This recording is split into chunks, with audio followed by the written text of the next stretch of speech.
ചേക്കിഴാർ സ്വാമിയുടെ പെരിയ പുരാണത്തിലെ അടുത്ത ഒരു ശിവഭക്തൻ്റെ ജീവചരിത്രത്തിലേക്കാണ് നാം ഇനി കിടക്കുന്നത്. ശ്രീ പരമേശ്വരനോടുള്ള അകൈതവ ഭക്തിയോടെ രാജാവിൻ്റെ അപ്രീതിയടക്കം എല്ലാ പ്രതികൂല സാഹചര്യങ്ങളെയും ധീരതയോടെ നേരിട്ട, രാജ്യത്തെ ശൈവ സമ്പ്രദായങ്ങൾ പുനഃസ്ഥാപിച്ച കുലൈച്ചിറയ്യാർ എന്ന ശിവഭക്തനെ കുറിച്ചിട്ടാണ് ഇവിടെ പറയുന്നത്. കുലൈച്ചിറയ്യാറെ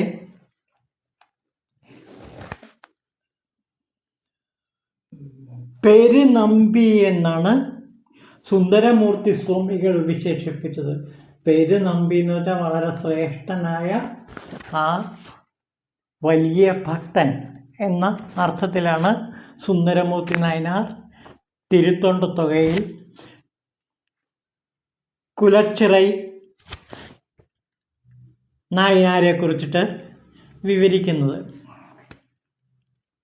കുലച്ചിറൈ നായനാർ പുകൾപെറ്റ പാണ്ഡ്യരാജ്യക്കാരുടെ ഭരണത്തിലുള്ള പാണ്ഡ്യദേശത്തിൽ ഉള്ള ഒരു താമ്രപർണി നദി ഒഴുകുന്ന മനമേർക്കുടി എന്ന് പറഞ്ഞൊരു സ്ഥലത്താണ് ഈ കുലൈച്ചിറൈ നായനാർ ജീവിച്ചത്. അദ്ദേഹം ആ ദേശത്തിലെ മുഖ്യനായ ഒരു ശിവഭക്തനായിരുന്നു. ദേവന്മാരുടെ ഭക്തന്മാരെയെല്ലാം അദ്ദേഹം ആരാധിക്കുകയും ബഹുമാനിക്കുകയും അവർക്ക് വേണ്ട എല്ലാ സൗകര്യങ്ങൾ ഒരുക്കി കൊടുക്കുകയും ചെയ്തു. അങ്ങനെ ഏതൊരു ശിവഭക്തനാണോ വരുന്നത്, അദ്ദേഹത്തിൻ്റെ കുലമോ ജാതിയോ ഒന്നും നോക്കാതെ ശിവഭക്തനാണ്, രുദ്രാക്ഷമാലയണിഞ്ഞ് നെറ്റിയിൽ ഭസ്മവും അണിഞ്ഞ് ശിവവേദങ്ങൾ ഓതിക്കൊണ്ടുവരുന്ന ഏതൊരു ശിവഭക്തനെയും അദ്ദേഹം വലിപ്പച്ചെറുപ്പമില്ലാതെ തന്നെ സ്വീകരിക്കുകയും തൻ്റെ വീട്ടിലേക്ക് ആനയിച്ചു കൊണ്ടുപോയി അവർക്ക് വേണ്ട സൗകര്യങ്ങൾ ഒരുക്കി കൊടുക്കുകയും ചെയ്യുമായിരുന്നു ഈ കുലച്ചിറൈ നായനാർ. അങ്ങനെ കുലച്ചിറ നായനാരെ കുറിച്ച് ആ പ്രദേശമാകെ പ്രശസ്തമായി തീർന്നു. അങ്ങനെ ഇരിക്കെ രാജാവ് ഇദ്ദേഹത്തെക്കുറിച്ച് കേൾക്കാനിടയായി. നെടുമാരൻ എന്ന് പറഞ്ഞാൽ ആ പാണ്ഡ്യദേശ രാജാവ് ഇദ്ദേഹത്തെക്കുറിച്ച് കേൾക്കാനിടയായി. അദ്ദേഹത്തെ എന്നിട്ട് രാജകൊട്ടാരത്തിലേക്ക് ക്ഷണിച്ച് വരുത്തുകയും പിന്നെ പ്രധാനമന്ത്രിയാക്കുകയും ചെയ്തു. അദ്ദേഹത്തിൻ്റെ ഭാര്യ ഗുണശാലിനിയായ മങ്കയ്യാർ എന്ന ഒരു രാജ്ഞിയായിരുന്നു. ആ മങ്കയ്യാർക്കും ഈ കുലച്ചിറയ്യാരെ വളരെ വളരെ വിശ്വാസമായിരുന്നു. അങ്ങേയറ്റം സ്വന്തം പിതാവിനെ പോലെ സ്നേഹിക്കുകയും ബഹുമാനിക്കുകയും ചെയ്തിരുന്നു. ഇവർ പ്രത്യേകിച്ചും രാജ്ഞിയും ഈ കുലച്ചിറൈ നായനാരും അങ്ങേറ്റത്തെ ശിവഭക്തന്മാരായതുകൊണ്ട് രാജകൊട്ടാരത്തിൽ ശിവഭക്തന്മാർക്ക് എല്ലാവിധ സൗകര്യങ്ങളും ചെയ്തു കൊടുത്ത്, എല്ലാവിധ സൗജന്യങ്ങളും ചെയ്തു കൊടുത്ത് അവർ ശിവഭക്തരുടെ പ്രീതി നേടി. കാലം കടന്നുപോയി. അങ്ങനെ ഇരിക്കുകയാണ് ജൈനന്മാരുടെ നിയന്ത്രണത്തിൽപ്പെട്ട പാണ്ഡ്യദേശത്ത് വേദോച്ചാരണവും യാഗഹോമങ്ങളും പൂജാദികളും നിഷേധിക്കപ്പെടുന്ന ഒരു കാലമുണ്ടായി. അതായത് ചില ജൈന പണ്ഡിതന്മാർ രാജാവിനെ സമീപിച്ച് നെടുമാരച്ചോളനെ അടുത്ത് വന്നിട്ട് ജൈന ദർശനത്തിൻ്റെ മഹത്വത്തെക്കുറിച്ച് വിശദീകരിച്ച് ശരിക്കും പണ്ഡിതോചിതമായ രീതിയിൽ പ്രസംഗിക്കുകയും അങ്ങനെ നെടുമാരൻ്റെ മനസ്സിനെ മാറ്റുകയും ചെയ്തു. അങ്ങനെ രാജാവ് ജൈന വിശ്വാസിയായി തീർന്നു. ഈ അവസരത്തിൽ ജൈനരുടെ മുഖ്യ ഗുരു ആയിരക്കണക്കിന് അനുയായികളുമായി മധുരയിലെത്തി. ജൈന മതാനുയായിയായ രാജാവിനെ കൊണ്ട് ജനങ്ങളെ നിർബന്ധിച്ച് ജൈനവിശ്വാസികളാക്കി മാറ്റി തുടങ്ങി. യഥാ രാജ തഥാ പ്രജ എന്നുണ്ടല്ലോ. അങ്ങനെ രാജാവിനെ അനുകൂലിച്ചുകൊണ്ട് ജനങ്ങളെല്ലാം തന്നെ ജൈനവിശ്വാസത്തിൽ ജീവിക്കാൻ തുടങ്ങി. പക്ഷേ ജൈനന്മാരുടെ ഈ വേലത്തരങ്ങളൊന്നും രാജ്ഞിയെയും മന്ത്രിയായ കുലൈച്ചിറ നായനാരെയും ഒട്ടും ബാധിച്ചില്ല. അവർ അങ്ങേയറ്റത്തെ ശിവഭക്തന്മാരായി തുടർന്നു.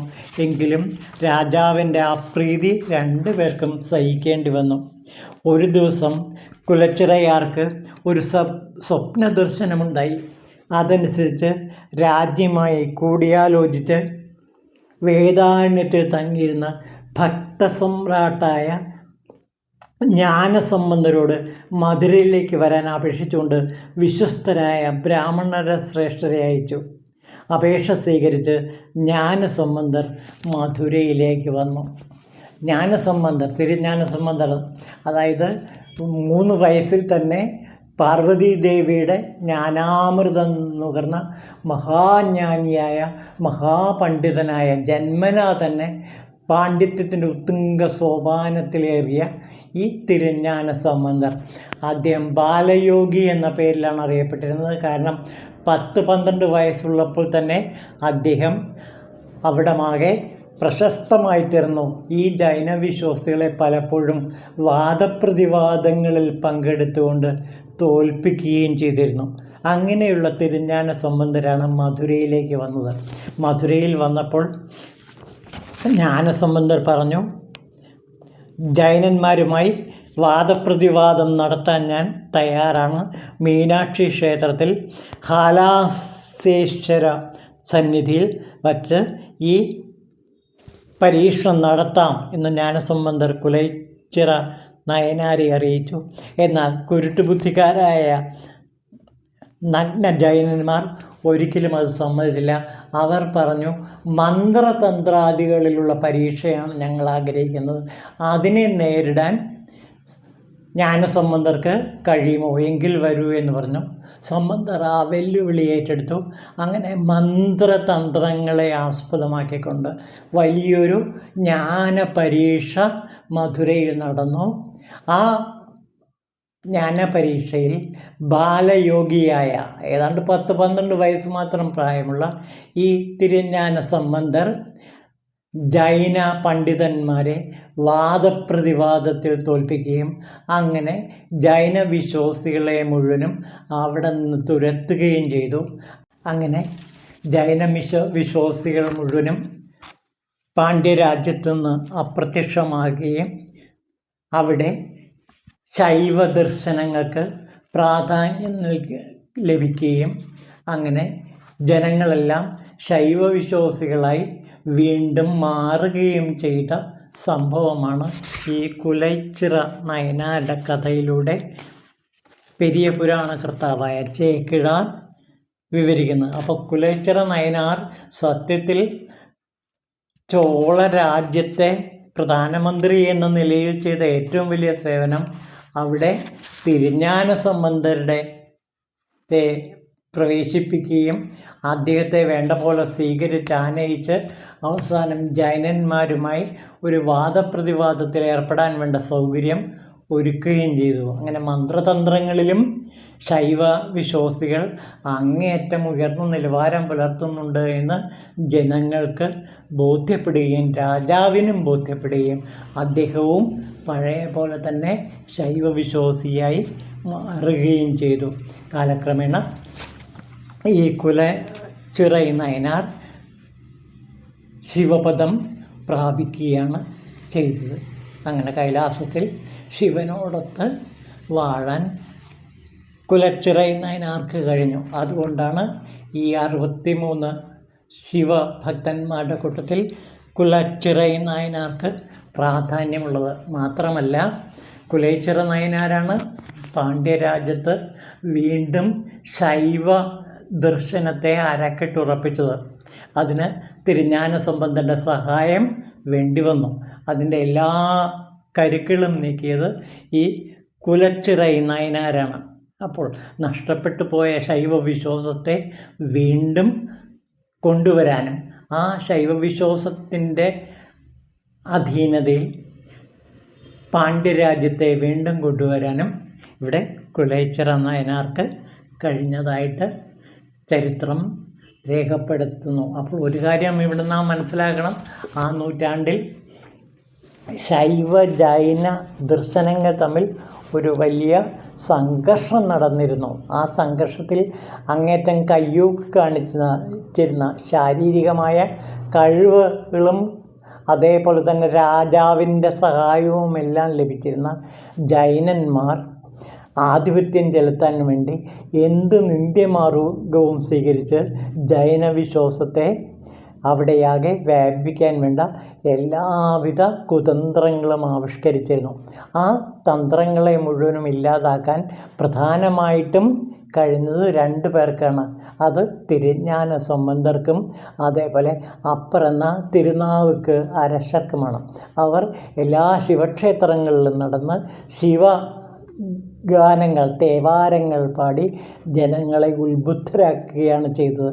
മാത്രമല്ല ജൈന വിശ്വാസികളുടെ പാണ്ഡിത്യത്തെ അവർ ചോദ്യം ചെയ്യുകയും ശൈവ ദർശനത്തിൽ ഈ പാണ്ഡിത്യത്തെക്കാൾ വലിയ ദർശനങ്ങൾ ഉൾക്കൊണ്ടിട്ടുണ്ട് എന്ന് ജനങ്ങളെ ബോധ്യപ്പെടുത്തുകയും ചെയ്യാൻ പ്രത്യേകിച്ചും തിരുஞான സംബന്ധർക്കും അതേപോലെ തന്നെ അപ്പർ എന്ന തിരുനാവുക്ക് അരശർക്കും കഴിഞ്ഞു. ഒരുപക്ഷെ ഇന്ന് ഈ ദ്രാവിഡ ദേശത്ത് ശൈവ ദർശനം വളർന്നു വന്നിട്ടുണ്ടെങ്കിൽ അതിന് ഏറ്റവും പ്രധാനപ്പെട്ട കാരണക്കാരിൽ 2 പേർ, ഒന്ന് തിരുஞான സംബന്ധരും മറ്റൊന്ന് അപ്പരുമാണ്. ഇവർ 4 സംഘം എന്നാണ് പറയുന്നത്. അതിൽ 3-ാമത്തെ ആൾ സുന്ദരമൂർത്തി സ്വാമികളാണ്, 4-ാമത്തെ ആൾ മാണിക്യവാചകർ സ്വാമികളാണ്. ഈ 4 പേരുമാണ് ശൈവ ദർശനത്തെ ദക്ഷിണ ദിക്കിൽ വളരെ വിപുലമായ രീതിയിൽ പ്രചരിപ്പിക്കുകയും അതിൻ്റെ ദാർശനിക തലത്തിൻ്റെ ഉത്തുംഗ തലങ്ങളിലേക്ക് ജനങ്ങളെ കൂട്ടിക്കൊണ്ടുപോയി അവർക്ക് ശിവദർശനം നൽകുകയും ചെയ്ത 4 സംഘങ്ങൾ. ഓം ശിവായ നമഃ.